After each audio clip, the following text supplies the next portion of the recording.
All right, guys. So this is the end of chapter assignment for first half of chapter 3.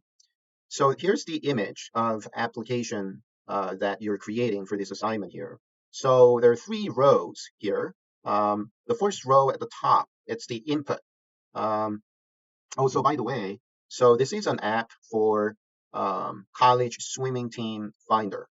Okay, so um, if you are a high school senior or high school junior looking to go to college, or but you're also a competitive swimmer, you want to join a swimming team at a college. So you want to find colleges that has a swimming team, right? So the input that you can provide here. So this is a very simple app. Um, so I created this as a practice purpose. So there's only one input in this app, which is gender. So you can check male or female, but the default value here is female. And then there's a table. So if you look at the table, that's the first output. There's a type of institutions, right? Types of colleges. So that's a variable that we need to pay attention to. So here the output shows. Um, so here the we're only considering Division 1 colleges. Okay, so amongst Division 1 colleges that has a swimming team, there are four types of colleges. So here, 1,577 national liberal arts colleges, and then there's 17,434 national universities, and then there are 332 regional colleges, and then 4,922 regional universities. So this is a data set for the United States, right? And down below, that's the second output. It's the same result, but the visualization of this table, okay? So on the y-axis, we have a categorical variable, the types of universities or colleges, right? And then on the horizontal axis, we have number of the colleges, right, per type. So that's what we're doing. So in this exercise, I want to show you from the beginning and to the end of web development. So we're going to import the data set, and then we're going to explore data before creating an app, right? Creating this app. And then using the results of data exploration, we're going to create this app. All right. So let me first take you to Shiny Gallery. So I'm going to show you where the data set is. So Shiny Gallery.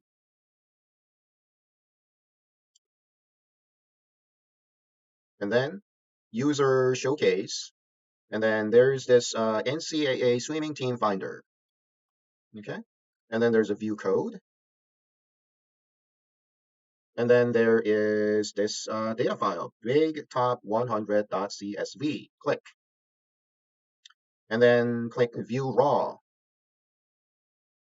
So here's the raw data, and that is the URL that we need to import the data on this web page. All right, so I'm going to copy this, and then, oh, let's close this app,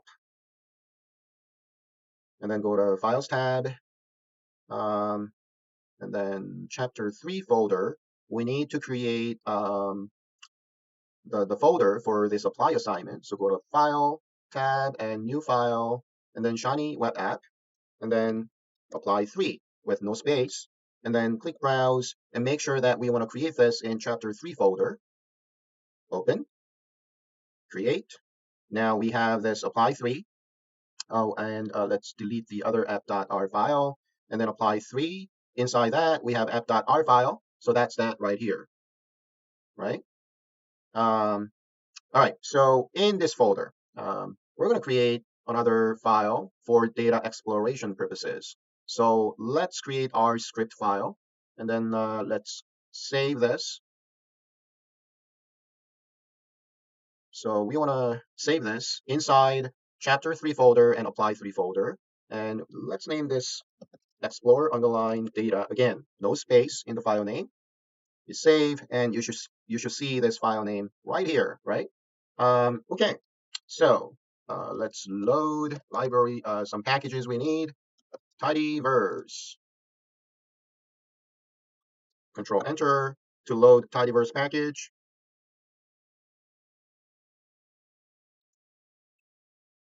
And then let's import data. So hashtag at the beginning to tell R that this is not a code, this is a label, do not execute, right? So we know that. And we want to say data, and then assigning symbol, and then read dot CSV, read underscore CSV, and then within double quotation, control V, so that this is a URL of this web page, right? So when we execute this, control enter, we should see this. Um, okay, so it's importing, we can see that, and it has a red stop sign, meaning that it's working.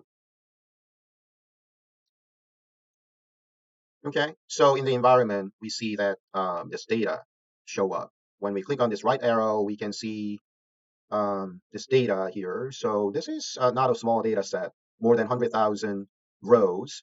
So 23 variables. The first variable is, it doesn't seem important variable, something that we should ignore, right? It's just row number, right? And then we have time, event, team names.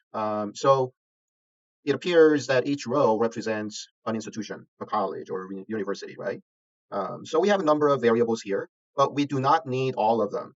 So first, type variable here, that we know that's important because that is what our output should show. So type column here, we have regional university, right?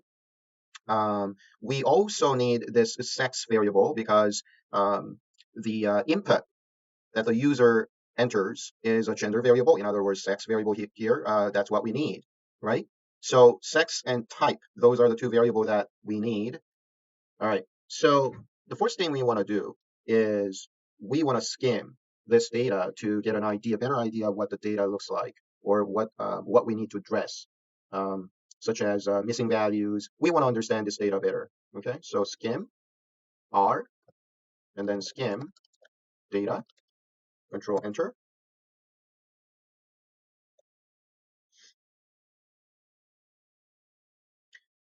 All right, it's taking a little more time because I'm also running this video recording software, but it shouldn't be this long when you're doing it on your local machine.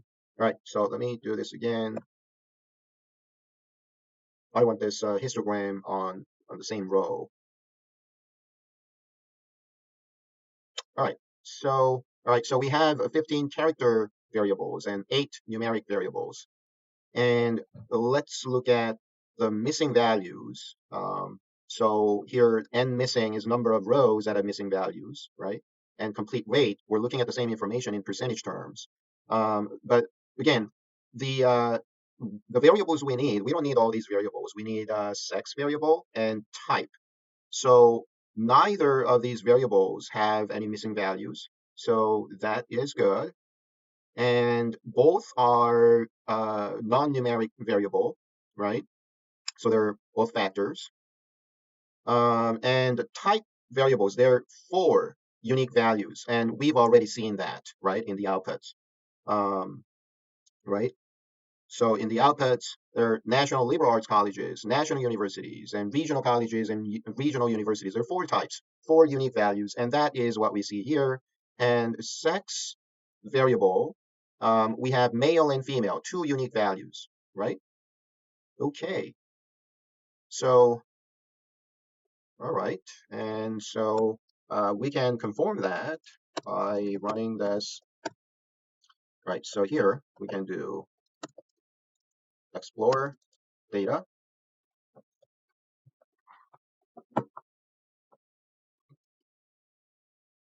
Um, and then count sex, right? And then control enter.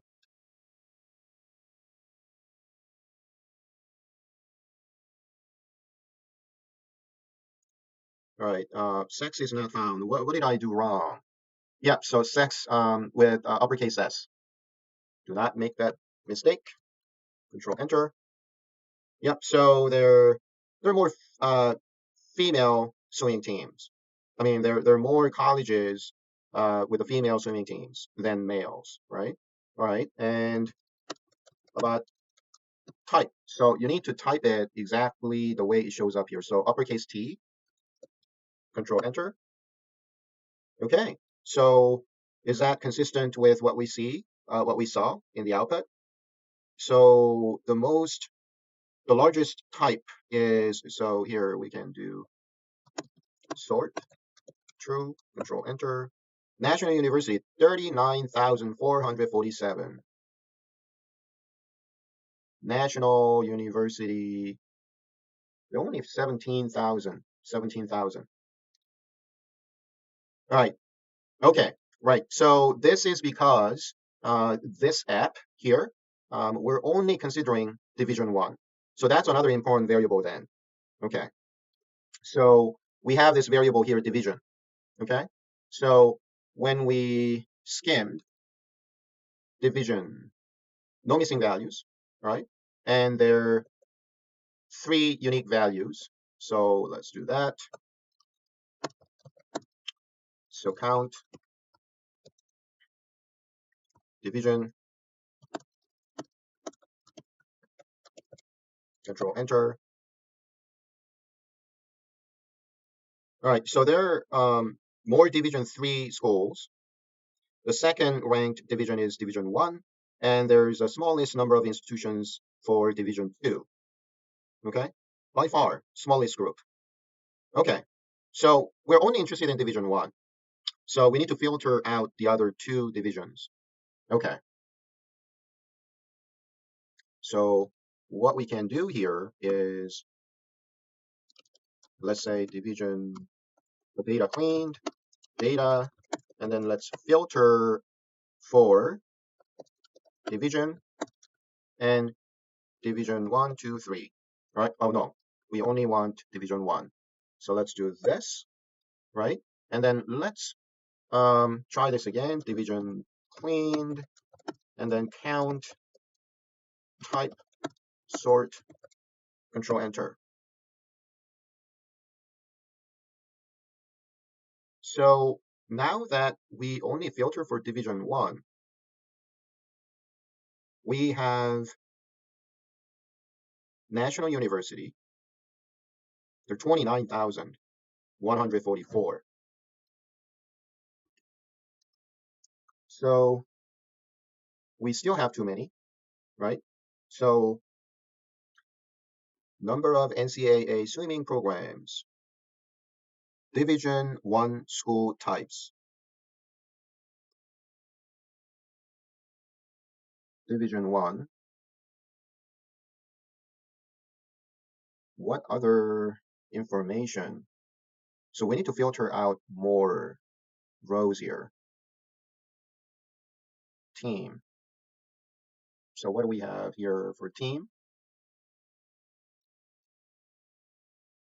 Division, age, public type.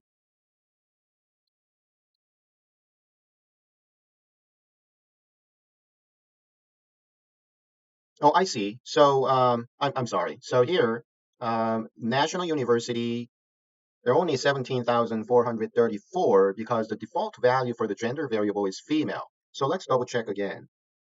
So here, what we need to do is filter for sex, female.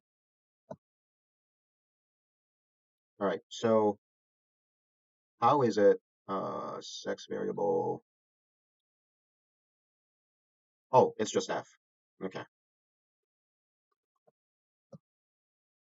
All right, so 17,434. 17,434, that's the exact match, so that is good. Um,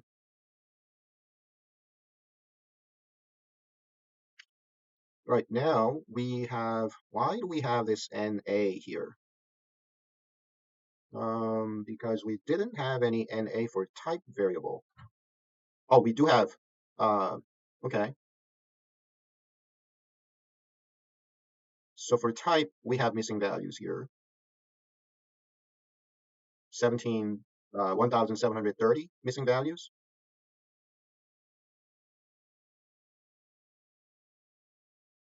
Okay, for whatever reason, I thought there was no missing values for type, but um, there are more than 1,700 missing values for type variable. So let's filter that out because in the output that we want to replicate, we don't have any NA, so we need to filter that out. Okay, so in the Explorer, we need to filter out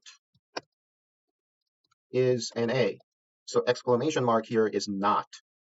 It's not NA. So we want to filter out missing values in the type variable. That's what we're doing here. So let's do that. And if we run this again, right? So we don't have. Hold on.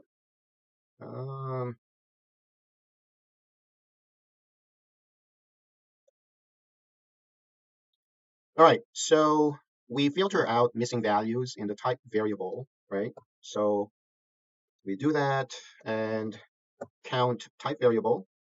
So if we filter for just females, then we would get exact match. So there's 17,434 national universities, and that is exactly what we see here in the output. All right, so that is um, what we need to do, right, to clean the data. Okay, so here, let's say clean data. And then we need the code to produce this table and the plot so that we can use the code in our app.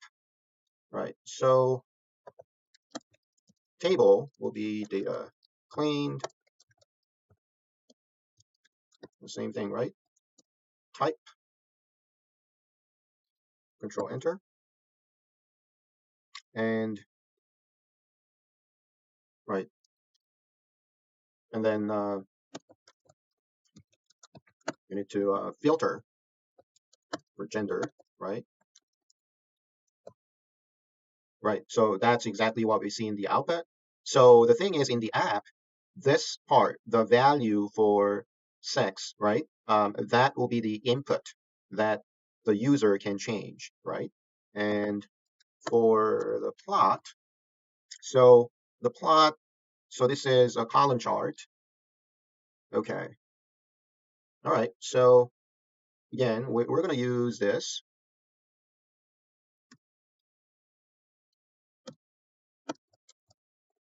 So we're using this, this data set here, right? 2 columns and 4 rows.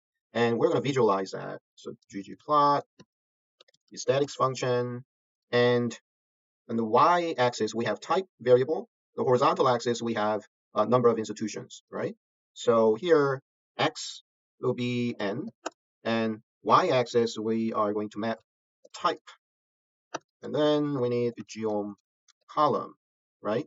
And then we need labels function because we have the title, number of NCAA swimming programs. So number of NCAA swimming programs. And what else do we have? And then division 1 school types for, so this will be title. And for subtitle, we have what? Division 1 school types, division 1 school types. And then for y-axis, we have no label, and x-axis, we have number of colleges. Right, so for x, number of colleges, and for y, we have none. All right, so control enter. Okay, so is that what we see in the output? So in the output, the chart is sorted, and also the bar has a color. All right, so we can sort this. Um, FCT reorder this.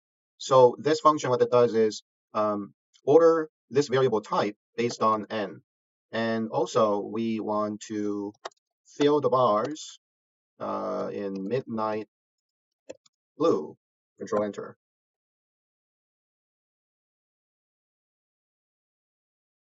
All right, that's Okay. All right. So, okay, I see. I put this fill uh, argument in the wrong place, not within aesthetics because it's not a variable, it's a constant that we're putting in. So let's try again. Control Enter. Okay. Should I put this? Let's try this again. Delete the comma in here. Control Enter. All right, there you go. Is there anything else we need?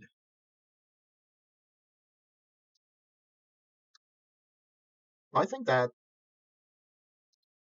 is exactly what we see here. 15,000. Yep, that looks good. All right, so we're done with the data exploration part. So we are going to put this into um, web development. Okay, so let's see. So we're going to open this app.r, and then I'm going to select all and delete and shiny app, enter. So we have the boilerplate code here. So we need the data. So we need to import data.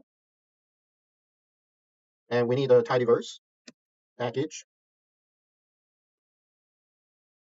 app.r. Right. So we need that. We need the data tidyverse package to execute these functions that we're using here. And also we need this code to clean data. Uh, app.r file here. So put that in there. So imports the data and clean it, and then we need UI function, right? So it's a very simple one. We only have this gender and checkbox, right? So how do we create this in the UI? So again, let's use shiny cheat sheet, shiny cheat sheet, right? And then you can download, right? But I already have one, so shiny here. All right, so on the right side on the first page, right, there's inputs column. So see how it looks like our app.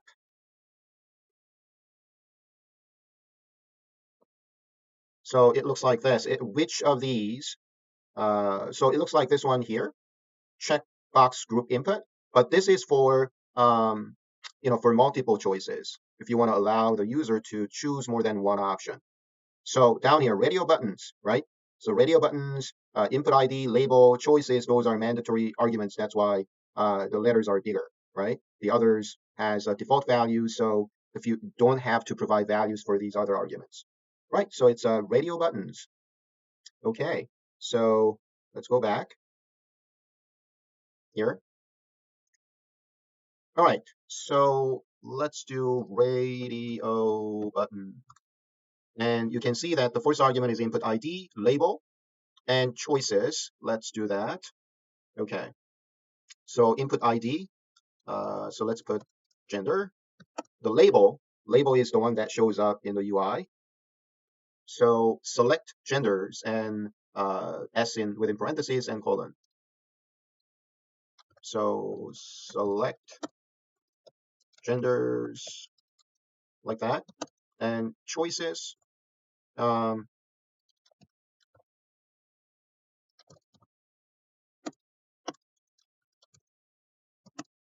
all right.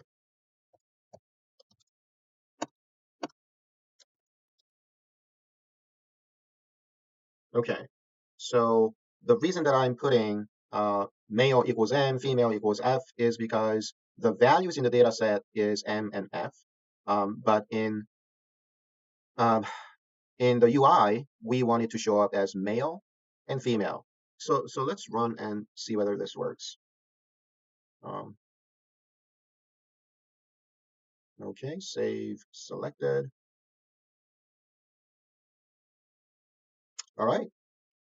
Okay, so the default value was male, but we want it to be female because that's what we saw in the output, right? So let's close this out and let's look for other arguments here. Hit tab. Selected will be F, not female F, because that is how it is written in the data set. Right. Let's run app again. Save selected. There you go. So we got the input. Now we need the output, right? So in the UI, hold on. So let's put it in the next line. In the UI, we need the functions for outputs, right? So we have two. One is plot, the other is table. So if you were to look at where is it? Yeah, here.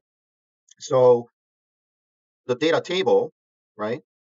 We are using this data table output, and so data table output this function goes to the UI, and then this dt render data table function. This is the function that generates tables, right? This one goes to the server function, right? So data table output. So this is a pair for the table, and for the plot. So here, right? Here is a plot, image of plot. So we have a pair of functions, output functions here. Plot output function goes to the UI to display the plot, and render plot function goes to the server function to generate the plot, right? So we need these two.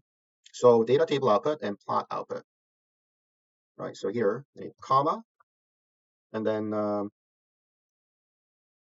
what was it?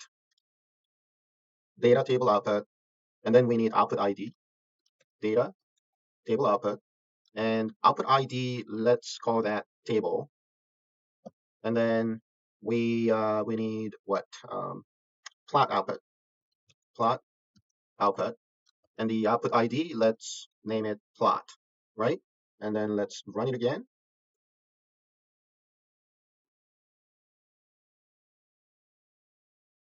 Oh, so data table output is deprecated. Please use DT output instead. Yeah, we've seen this before, right? Okay, so instead of data table output, we do DT and DT output. Okay. Right, and in the UI, we're not seeing anything else, right? We have no outputs because we need to provide code for the server function to generate uh, these outputs, right? So we need two. So output, $, and these output ID that we provided here, right? The table, that is what you need to put here, right? So that is how um, how code communicates between front end and the back end, right? So it is like the order number. When you go to a restaurant, you place an order. The waiter takes the order to the kitchen. When they do, there's an order number, right? Unique number that's assigned to the order. The same thing. We have two outputs. Each has a unique ID. So in this case, it's a table, and the function we need here is dt render data table. So dt : uh, data table render. Oh, so I remember this. So data table function is deprecated. Use render dt function, right? Okay. So inside this function, we need to provide the code for the table. Now, if the code runs more than one line, then we need curly bracket, hit enter, and we are going to borrow the code for the table from this data exploration file, and then cut here. Now, when we do this, we know this value, we discussed this already, that this value varies, right? That is provided by the user here, right? So this should be a variable, and it is an input, and then input $, and what is a unique ID for this input? That is gender right here, right? So gender, okay? So let's run this app.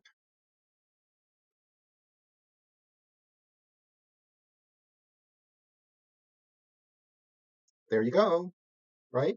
So we have the table, interactive table here. So we can select male and female changes, right?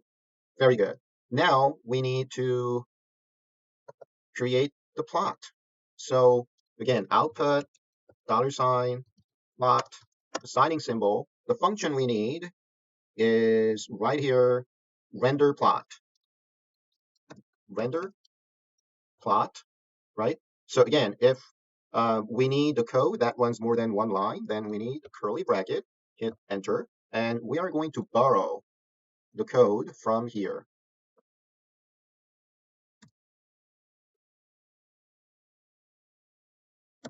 right? Oh, we don't need this plot label, right? Now, again, here, this varies depending on the user's input. So input, gender, right? So now reload.